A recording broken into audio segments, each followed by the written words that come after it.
Chicago, 2011. A cop is murdered. Police and prosecutors swear they have the trigger man. He swears he didn't do it. How far will each side go to prove they're right? Like it's just one bombshell after another, where you're like, what? The story of a PlayStation, a brain-eating amoeba, and the relentless pursuit of justice. Off Duty, out now. Listen wherever you get your podcasts. Howdy, howdy, ho, and welcome to Fantasy Fan Fellas. I'm Hayden, producer of the Fantasy Fangirls podcast and your resident lover of all things Sanderson. And I'm Steven, your bookish internet goofball, but you can call me the Smash Daddy. And we are currently deep diving Brandon Sanderson's fantasy epic, Mistborn. But here's the catch. Steven here has not read Mistborn before. That's right, hey. So each week, you'll get my unfiltered, raw reactions to every single chapter. And along the way, we'll do character deep dives, magic explainers, and Steven will even try to guess what's next. Spoiler alert, he'll be wrong. Newsflash, I'm never wrong. Episodes come out every Wednesday, and you can find Fantasy Fan Fellas wherever you get your podcasts. Craving the coffee flavor you love, but without the caffeine? Kachava's got you covered with their newest coffee flavor. This all-in-one nutrition shake delivers bold, authentic flavor, crafted from premium decaffeinated Brazilian beans. With 25 grams of protein, 6 grams of fiber, greens, and so much more. Treat yourself to the flavor and nutrition your body craves. Go to kachava.com and use code SMOOTHIE. New customers get 15% off their first order. That's KACHAVA.com, code SMOOTHIE. Hello and welcome back to the Psych Legal Pop Podcast. This is a podcast where we talk about popular culture through the lens of an attorney and a therapist. I'm the therapist, Tess Brigham. And I'm Brooke Brigham. I'm the attorney. So we are continuing our Sister Wives coverage. We are on season 6, episode 12, Mother-in-Law Invasion. Dun, dun, dun. Oh, what is the scariest thing for a man in polygamy? All the mother-in-laws show up at the same time. Yeah. Oh, my gosh. And Kody's mom. Oh, yes. And Kody's mom. And Kody's and sister wife. Mom. Yeah. And Janelle's mom. And who's also Kody's stepsister. Yeah. Yeah. I don't know. Yeah. If you're a second wife, well, technically, according to Kody, they want to raise, all the children need to be raised as if they were together. Right. And siblings, full siblings. Janelle's his sister. By that logic. Yes. Okay. So this was, and I alluded to this a couple episodes ago. So this is the episode where in the beginning, they've been at these houses. We got to establish, we've been in the houses for several months now. And the timing of this is really, well, hold on. No, sorry. I thought the timing was off, but this makes sense because the next couple episodes are graduations and stuff. Yeah, this makes sense. It's May. Anywho, So they've been in so if it's May, Mother's Day, so they've been in the houses for about 5 months, and we see Kody like a maniac running from house to house to house to house, like a crazy person, like a madman. I mean, you could just walk. No, and then the cameras are there. He has to show off his prowess, his athletic prowess. That you can run from 4 houses in a cul-de-sac. Well, to be fair, if I did that, I'd be quite winded. But I think he is. I think he's in the house and he's like, okay, hold on, give me a minute, anywho. So what they started talking about was that the children have been after 2 years of living apart, they're back to where they were, day one. That they were thrilled. Like the kids are right back into where they were before. They're running around. They're playing with each other, going into each other's houses. But the parents and the adults, not so much. And then Christine says her life is sad. Oh, she basically just says it. My life is sad. This is not what I wanted. My life is sad. So what is it because they're still in separate houses, or because Kody's been spending all his time with Robin? I mean, I think that all of the above. Yeah, I think, and we've been talking about this, right? That Christine has been holding on to whatever she can, that thinking that is going to fix or solve the problems, making her happier. She also said that when they lived in Lehigh, that she was the basement wife. Mhm. So she probably wasn't happy then either. Like, when was Christine happy with Kody? I don't know. Maybe when they Ever? first got married. I don't know. The minute Robin showed up. I mean, I don't know. I don't know. I really feel like, I'm not sure they've ever been happy. I don't know. well, according to Kody, he didn't love anybody. No, he didn't But- love her. He wasn't attracted to her. He only married her to, be a buffer between Mary and Janelle. Yeah. Yada, yada, yada. Yes. So, but it is, I also think that I think we see a lot more of this. I think she is much more forthright about how she's feeling all the time than Mary. I think Mary's pretty unhappy as well. Mm-hmm. But I think Mary it comes out in different ways. Mm-hmm. So, but before the mother-in-law invasion, they have to address, as the parents, what they are going to give to each kid for college. And so they have this group conversation about what are they going to do about school, and especially Leon, who wants to go to Westminster and didn't get enough scholarships. And so we find out that for Logan's first year of college, they've given him $6,500. Like, that's what's come out of their pockets. Now, is that what they've given him, or the total cost? Because I thought It can't be the total cost. No, it's not enough. No. But I thought the question was, how much have we spent on Logan? Yeah. And I think that's what they've spent. They've given him this amount of money okay. to either supplement room and board or whatever it is. So I'm sure he must have student loans. I mean, this is I don't know several though. years ago, but I mean, he's going to a state school. He's living, he's going to a state school. He's in living state. in a dorm. So I feel like I could imagine that he probably maybe got some financial aid and a combination of that and his student job and maybe some savings. And maybe he was just like, okay, I just need $3,000 a semester or something. I don't know. Yeah, because I mean, because that's not a lot of money. That's not a lot. I mean, even 10 years ago or whatever this was, I mean, tuition, room, and board was probably at least $12,000. Mm-hmm. So, I mean, they're paying half. Yeah. So, and he's figuring out how to pay the other half. So, so it becomes this big debate of like, because apparently Westminster is $28,000 a year. Mm-hmm. And that's obviously a big leap from 6,500. And so it becomes this debate of, Kody, which he's right about this, because this conversation starts getting into like Aspen, so Aspen's going to UNLV next year. So should she, could Aspen live at home so that they have more money? And Cody's right. He says, I'm not going to sacrifice Aspen and Aspen's experience and what she's doing to accommodate Leon. Mm-hmm. That's not fair, which I agree with. And then they're like, okay, well, why don't we get Leon to come over, and let's talk to them about it. Kody, he's getting so mad at Mary during this entire process because I think he's so frustrated that he has to deal with this. Yeah, he's like, why can't you deal with this, Mary? Why are you dragging me into this? You need to fix this. But I think that if again, this is because Leon's her only child, that I think that he feels like Mary shouldn't indulge Leon as much as she does. Mm-hmm. And I think he feels like she should have said to Leon, we can give you this much, or I'm not willing to do this much, or whatever it is. Yeah, we're not going to pay for Westminster. Yeah, like you can go, but and I think he's pissed that Mary has been this person that's like, we'll figure it out.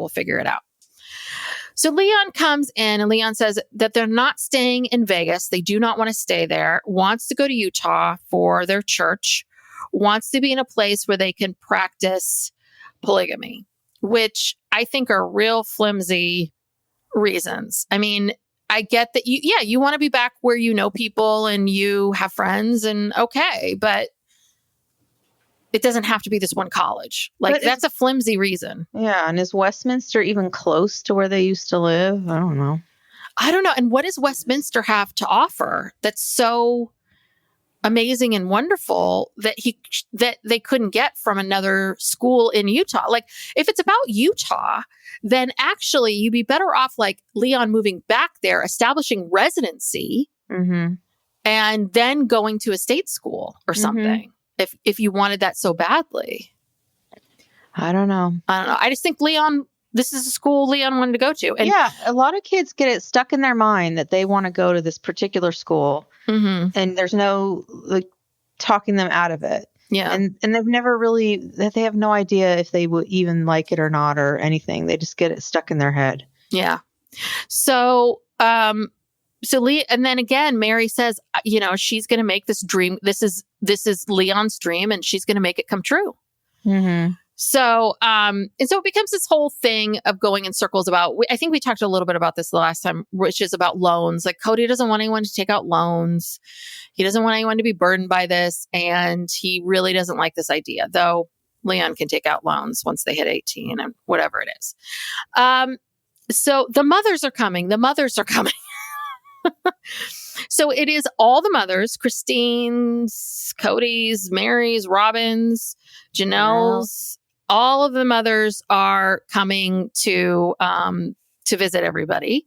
And so we see everybody, we've met these people before. I think the one person we hadn't seen before was Robin's mom, Bonnie. Or maybe Bonnie was at the wedding. No, Bonnie. No, Bonnie's Mary's mom. I'm sorry. Bonnie's Mary's mom. She was there too. Alice. Remember, Alice was Alice there when Solomon was born? No, the stepdad was. She was there for one of those births. I think she was there. She just wasn't really featured prominently. But I remember seeing her on camera. But we haven't seen a lot of Alice. Mm-hmm.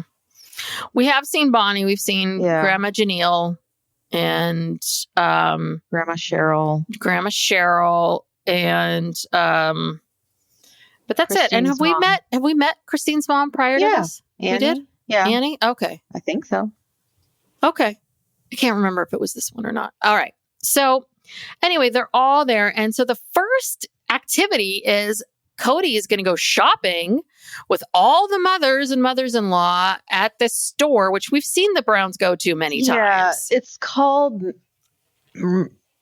Rod's Metal or Metal Rod. Yeah. So it's like Rods and Metal or something like that. Got a lot of word art. Oh, yeah. Home decor, kitschy home decor. Mm-hmm. So, and of course, this is this wacky thing. Oh, Kody. I mean, Cody's really playing this up. He's really hamming this all up of like, oh my God, not one mother or two mothers, three mothers. Like, oh my God, I'm so wacky. I'm going shopping with women. Oh, whoa. Aren't I crazy? Now, did you notice that he sees something that he really loves? He thinks it's really nice and he likes it. And he immediately, it's what he gives Robin, is that stupid clock thing, the clock. Yeah, the nicest gift was hers. Yeah. It really was. And so he spots that immediately. I bet you anything he's thinking to himself, oh, I'm going to give that to my little birdie. My little Robin she's like she'll love this. And then he's looking around for other gifts. And then he pulls out this gift that's like basically a plaque thing, a square plaque that says, I kiss better than I cook. And he's like, wouldn't this be great for Janelle? And Janelle's mom says, no. She's trying to politely say, you're an idiot. Also, that little plaque probably cost maybe $20. And that clock that he bought for Robin was at least $50, $75. I don't know. Yeah. I think that plaque was like $10, $15. And I think the clock was $50-$60. Yeah. And because that plaque could not have been that much. I don't know. I wouldn't pay $20 for that. It was tiny.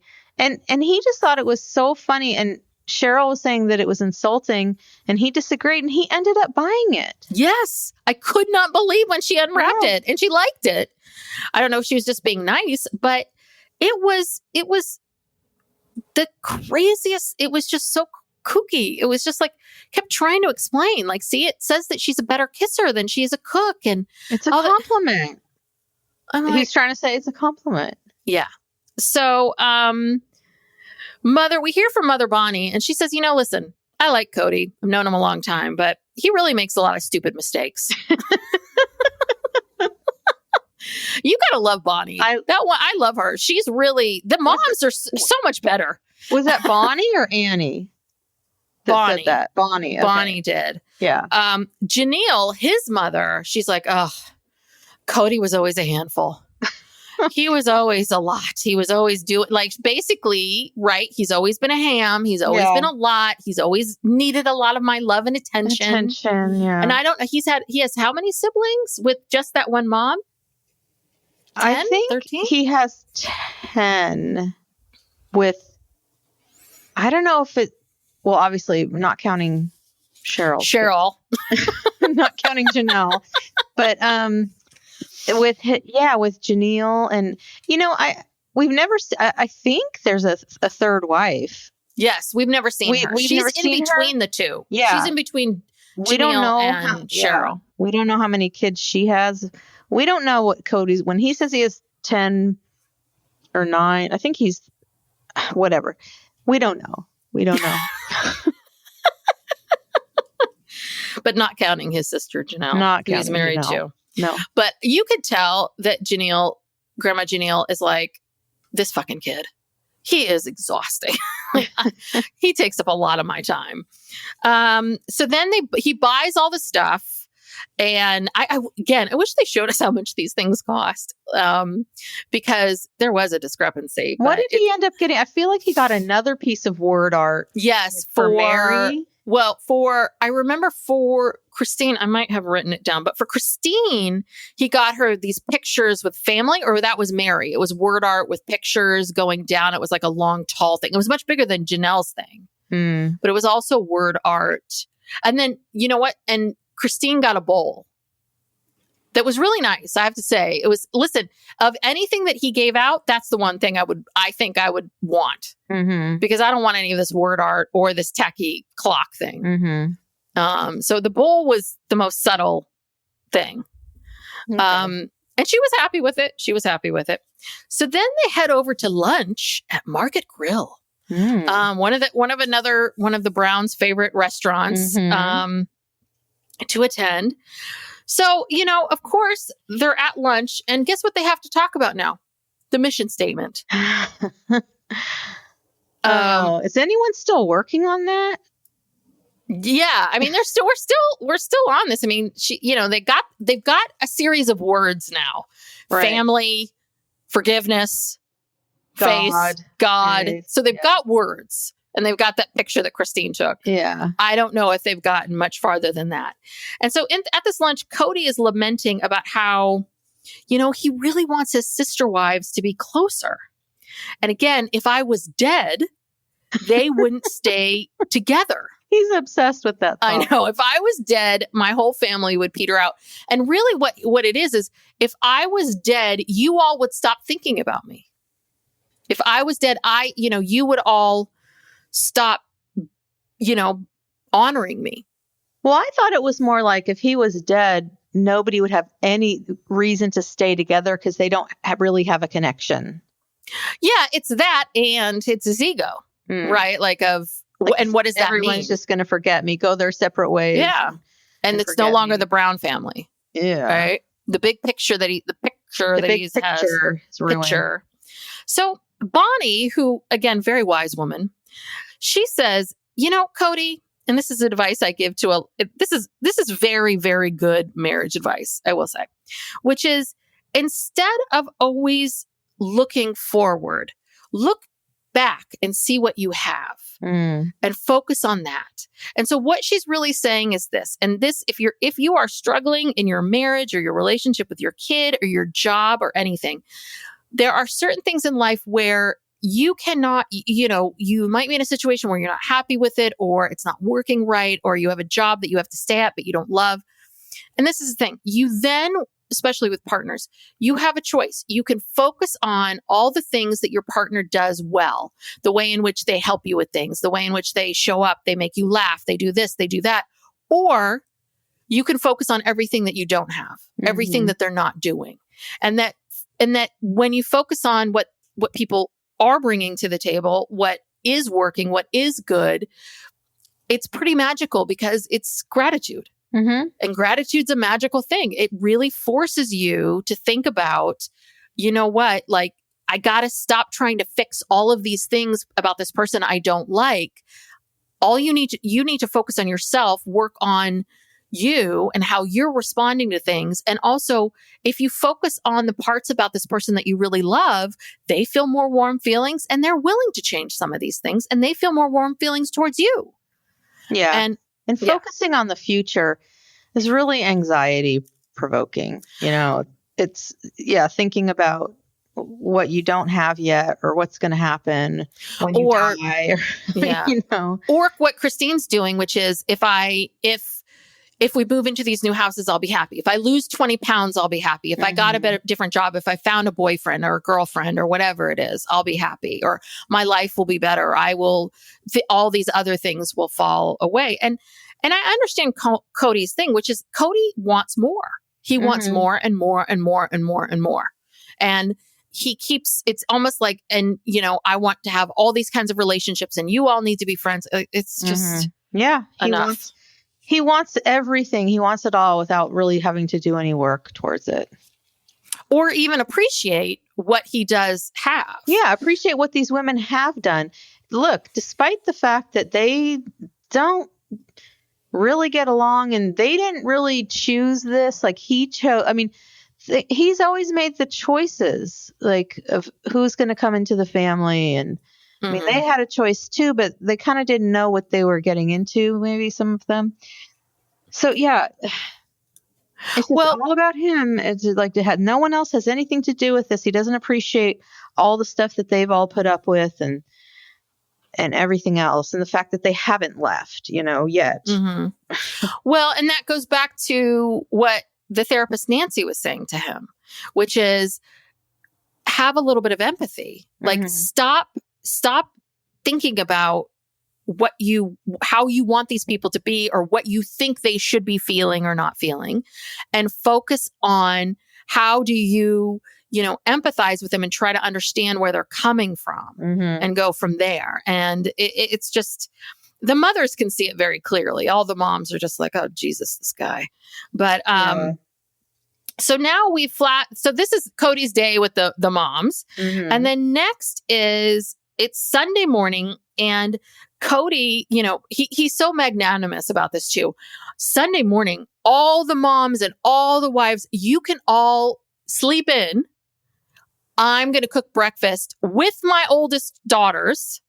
Yeah. I'm going to cook the entire breakfast for everybody. So,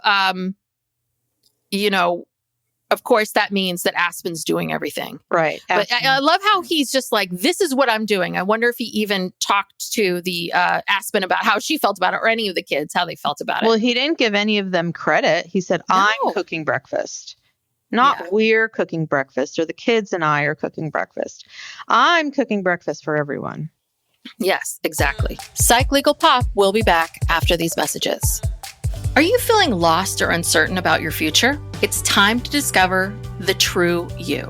This is Tess Brigham from Psych Legal Pop podcast, and I want to tell you about my book, True You. In True You, I delve into the 6 key issues we all face during our quarter-life crises. From career dilemmas to relationship struggles, this book provides simple tools and techniques to navigate each challenge. True You is your roadmap to personal growth. Even if you're not experiencing a quarter-life crisis, True You will help you get to know yourself on a deeper level.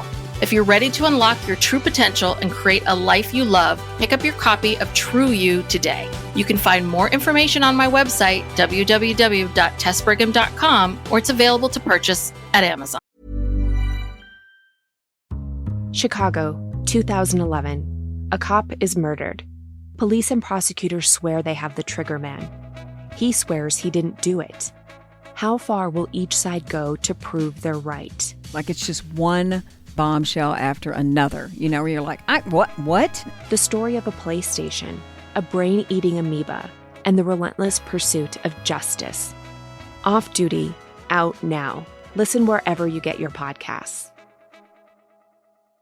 Howdy, howdy, ho, and welcome to Fantasy Fan Fellas. I'm Hayden, producer of the Fantasy Fangirls podcast and your resident lover of all things Sanderson. And I'm Steven, your bookish internet goofball, but you can call me the Smash Daddy. And we are currently deep diving Brandon Sanderson's fantasy epic, Mistborn. But here's the catch. Steven here has not read Mistborn before. That's right, hey. So each week, you'll get my unfiltered, raw reactions to every single chapter. And along the way, we'll do character deep dives, magic explainers, and Steven will even try to guess what's next. Spoiler alert, he'll be wrong. Newsflash, I'm never wrong. Episodes come out every Wednesday, and you can find Fantasy Fan Fellas wherever you get your podcasts. And so we see all the kids and which is mainly the oldest kids and the oldest daughters, essentially. I mean, we see Leon and Aspen and Maddie and McKelty doing everything. So, of course, it's chaos and all this crazy stuff's happening. And, you know, Kody's like, I guess he's just picking stuff up going, are we going to do something with these egg whites? What's happening with this? What's happening with that? And there's Aspen. She's got 3 plates going. She's got 3 kinds of waffles. She's got gluten-free waffles. She's got regular waffles. She's like, this poor woman's trying to make waffles. And then they blew a fuse. And then Kody's like, oh my God, you know, it's like everybody. And of course, the kids are like, Dad, it's underneath the stairs. Yeah, it happens all the time. Like, you know. all you need to do is go over. You don't have to act like a nutty person and get crazy. It's like calmly find it and switch it back and forth. So anyway, it looked like a really nice spread. There was a lot of fruit, which I like, and the waffles and all of that. But truly, Grace Brown, that Aspen probably did everything. And a few of the other people. I don't think Kody helped with a damn thing. No, he runs around like a chicken with his head cut off. And looks busy. He's one of those. Yeah. He's a look busy person, but he never actually does anything. The funniest thing is they show a shot of Truly got up on one of the stools and you can see her using the tongs for the fruit and like feeding herself. So she's just like, she's got the tongs and she's just like giving herself a banana. And she's, you know, again, if you're really worried about hygiene, I'm sure she's got all of those tongs. And she puts it back. I love that little girl. She's a hoot. And it's just, she's so feral too. She's just always like out. You know, God knows what she's just, you know, she has to feed herself. Yeah, she's so raising I need to eat. She's raising herself. There's too many other kids. There's no wait around to get fed, you know. And there's no fork. So she's going to use the tongs. Yeah.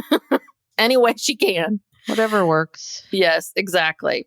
So so the mothers are all together at, I guess it's Janelle's house. So mothers all together gathered talking with the moms and the sister wives. And of course, Madison comes over to get some water or something. And they're like, how's it going? And Madison's like, oh my God, it's hell. It's chaos. Dad doesn't know what he's doing. And of course, all the women laugh. So, and then they bring them over and it's time to have breakfast. And then Kody has this very emotional speech that I tried to pause several times and write down, but I could not for the life of me make sense of it. So I was like, why am I writing this down? Basically, it was about how in our hearts, we feel emotions and God runs through these women. I don't know. I do not know what he's talking about. He teared up though when he made the speech. Teared up. Well, there you go. not very prepared for that speech. Well, anyway, it made no sense. I guess people were just like, just let Dad make a speech and let's go. Yeah. So then we get, I guess I don't know if this discussion happened before the breakfast and they shot it and then moved it. But the rest of the episode is really focused on having these conversations, which I thought were very interesting. These conversations with the mothers and mothers-in-law about their experiences in plural families and plural marriage. And you know, it is really interesting to hear these women who are in their 60s, 70s talking about their lives and reflecting upon things and giving a really good perspective. I mean, it's almost like that professor should have had these women on his panel. I think they gave a more accurate response or way of looking at things than anybody else. So then we get into this whole thing about like the man shouldn't be the center, and Robin gets into this whole thing about your husband shouldn't be at the center of your life. You have to have value outside of your marriage.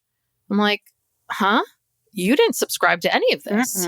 So what are you talking about? Yeah, you're the one who was like, this is my king, and I'm so subservient to him. She must be in her She-Ra moment, her phoenix rising from the ashes moment there. But so we get into this whole thing about this. Because I've seen this before, and I think this is so interesting. So Kody's mom, Janelle, she said, the marriage and plural marriage has been a lot of pain. There was a lot of pain. She said, what happened was that when Cheryl came into the family, it was very apparent that Cheryl, kind of like Janelle, right, is smart. She's a nurse and a good businesswoman. And she said, all of a sudden, Wynn is spending all this time with Cheryl working on parts of the business, working on how do we do this? How do we do that? And mapping out what the businesses are like and spending all this time together. And she just felt, she's the first wife. She just felt so left out. And if there's a wife in between the two of them, obviously, maybe something triggered about that when Wynn married her, and we're just not hearing it. But it is interesting, like how this second woman came in and maybe that didn't disrupt her, but a third woman comes in and that really, right? Like when someone shows up and it can show up and do something that you wish you could do or wanted to prove to someone that you could do and they take it over, it's hard to watch. So she felt like she was kind of left with like, now I'm just this mom caretaking. And well, and I thought she said in a different episode, that something about, this was maybe the first time that they went up to the ranch that we saw them all go up there. Yeah, when Kody stole her breakfast. Yeah. Something about basically when Cheryl came into the family and she kind of started taking care of Wynn. And maybe kind of like Robin, this became like his favorite wife because, she was 48 when she married Wynn. Cheryl was. Yeah. So, she was kind of unencumbered and she just kind of came in and gave him all of her attention. How many siblings does Janelle have? Do we know? Oh, gosh. I have no idea. My assumption is she doesn't have a ton of siblings. I don't think so because they weren't polygamous. They were just LDS. So so that was the other thing. When Cheryl came in, she was a nurse and had a lot of experience and she was this good business person and she didn't have any kids. You're right. Because her kids were grown and they weren't a burden and they were independent. Yeah. But it was interesting too, because Cheryl then she said, when I got into the family, I wondered about my place in the family. She's like, I came in and I can imagine too, she's just choosing this and picking this one day, right? That she was like, now I'm here and I don't know what to do or how to do this because she wasn't raised in it. So I'm sure there's things that maybe she didn't really think about that might be affecting Janelle and the other mother or the other wife that she's doing. And Cheryl says, it takes a lot of effort to be committed. Janelle, again, hopefully her son's listening to this. Janelle says, it's about you. If you're going to take anything, it's like you have to change. Don't worry so much about what everyone else is doing. You work on you. And honestly, that's the best advice you can ever get. If you're in a marriage you're not happy about, you're struggling with your kids, your boss, any relationship, just focus on you and how you can feel better about yourself, like yourself more, be happier in the present moment, and how do you respond to people, right? And to the people and trust me, it's magical. It things will shift. I promise you. And then we get into Annie, who's Christine's mom, who left, right? And she says that it was an ugly, hard thing, being there and being in that world. And she said that what got to her was, and I don't think anyone's ever said this before, but that there was so much pressure in plural marriage and in these families for women to be perfect, to be the perfect wife. Don't be too big. Don't be too this. Don't be too that. Like this perfection and being like, if you do these things, you'll be a good person, or a good person does these things. And what Annie said was that her entire life had been listening to all of these outside voices telling her what to do and what to think and how to be. And she said, it took me a long time. Like once I got out of it, it took me a while, but I finally realized like I am inherently a good person. I am a good person. And I didn't need to be told how to feel or how to be. And that's right. If I'm sad, I have the right to be sad. It doesn't make me a bad person. And that doesn't mean I'm not good.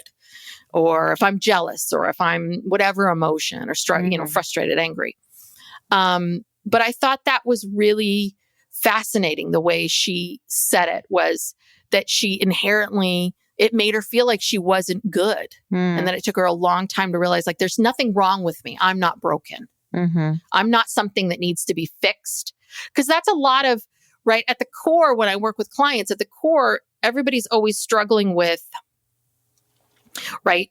At the core, we all want the same thing, which is to be loved and accepted for who we are, that the person we are today, no matter how much we weigh, how much money we have, what our hair looks like, anything, how much, any of that we are enough and we are good enough. And I think it sounds like in many of these plural families, there's this real attitude from the beginning of you are broken and therefore you have to take these steps to fix it and to be a better person. Yeah. I mean, I think that's kind of the core of a lot of, especially these extreme religions and even more mainstream religions. And that you have to prove yourself in some way to God or, whoever. And that's the thing. And that goes back to, if I do this, I'll feel better. If I do that, I'll feel better. It's like, no, you are, the best way, if you want to lose weight, the best way to do that is, and a great place to start is by loving who you are today. Not looking at yourself in the mirror going, ugh, or beating yourself up or grabbing your stomach or doing any of that. It's about being able to say, I'm a beautiful person. I'm beautiful inside and out. I don't need to change anything about myself, but I want to change these things because I want to feel better, or I want to improve my health, or I want to feel stronger. I wonder if Annie was imparting any of this stuff on Christine at the time. I mean, well, Christine says it was all hard to hear. Right. She says because Christine, we've talked about this too, which is Christine's had a very different perception of her childhood. And so Christine did say it's hard to hear all of this, really hard to hear all of this.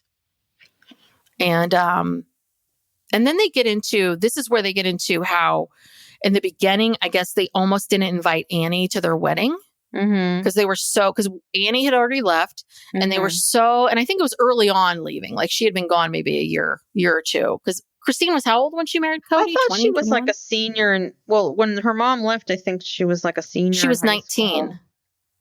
Okay. She said she was 19. So. But she didn't marry Kody until she was like 20, maybe 22 or 23. Maybe. Yeah. So it had been early on. I mean, it was the first couple of years. So it was the first couple of years. So they were so worried about the mom being there, and that she would maybe, if she was invited to the wedding, she'd try to steal their children or run off with them. And they were so paranoid.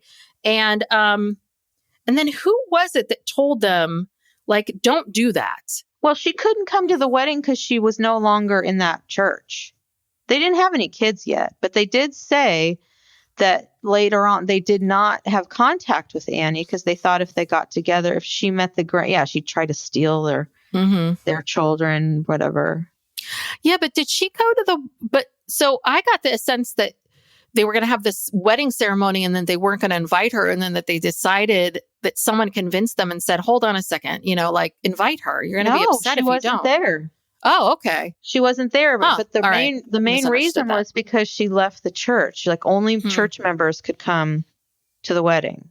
Yeah, and I guess they didn't have a reception, right? I mean, they just had that ceremony, that I think they had spiritual a small ceremony. reception, but she was not welcome at any of it because she was like a pariah at that point. Like she had left the church, and I don't know if Christine's feelings about her probably weren't really great either. Mm-hmm. And then when Kody and Christine started having kids, they didn't want her to have contact with their kids because they thought that she would somehow try to, I don't know, take them or have them taken away somehow. Mm-hmm. Yes. But yeah, they've had a journey. Yes. So, and yeah, I mean, the mothers all said lots of really interesting things. I mean, I'm sure Robin's mom had some things to say, but I didn't write any of it down. And then at the end, you know, everyone gathers together and Kody gives it all of his gifts. And, you know, again, Janelle liked that gift. I think Janelle was like, "Oh, it was $12.99. Perfect. Great. I didn't want you to spend any more than that." Yeah, because you know Kody leaves the price tags on. Yeah, she's like, we're on a budget. Mm-hmm. So, yeah, finite resources. She doesn't want you spending, but she doesn't see the price tag on Robin's gift yet. And yeah, that's pretty much the episode.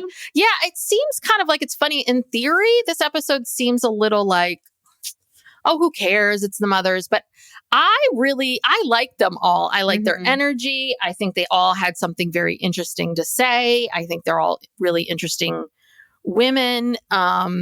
And I feel like they all kind of get it. Like none of them were fawning over, even his mother. No one's fawning over Kody. Right. Nobody's fawning over him. No one thinks he's the greatest thing. They're all just kind of like, okay, he's doing a decent job. Like, you know, they're not there a day in, day out, but I think they really sort of see it. And yeah, he's kind of an idiot sometimes. And yeah, well, and that's the other thing in these plural marriages. You know, the husband sets the tone and dictates. So I think it's very hard to be Kody's wife. It may have been, and I think Wynn sounded like he may have been hard to be married to. But again, Cheryl didn't marry him till much later in life. So maybe he was different. You know, he softened or something. And it seemed like Mary's dad was, you know, pretty good, I guess. I don't know. Yeah. Do we know anything about him? Stepdad. Yeah. Well, no, don't know a lot. She mentions him a couple episodes from now, kind of briefly, but she speaks of him fondly. You know, I've never heard anything bad about him. But yeah, Kody. Yeah, the problem here, the pain point here is Kody. He just requires so much attention. He's so draining. You know that expression, be a fountain, not a drain. You know, he's a drain. He's a total drain. He is a drain. He really is. Yeah, he is exhausting. So I think they get it too. They're seeing it and seeing what's happening. So, and listen, I'm sure these women have been through, they've all been through a lot. Yeah. They have been through it. So the fact that they're here and smiling and all that, it's a miracle.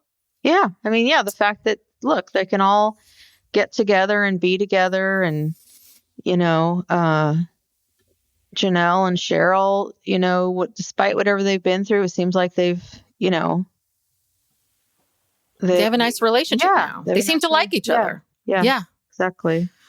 So, and I keep coming back to this thing of like, once Kody stop forcing things and just, or the women need to stop forcing things and just figure out how to be nice to each other. Like, you don't need to be asshole buddies to like make it work. I mean, they're just like, I don't know what Kody wants in his mind. Like, he wants all these women to be super close with each other. Yeah, he wants peace, love, and harmony all around. He wants no strife. He wants no uncomfortable feelings. He wants everything to be perfect and him not to have to do anything to make that happen. Yeah.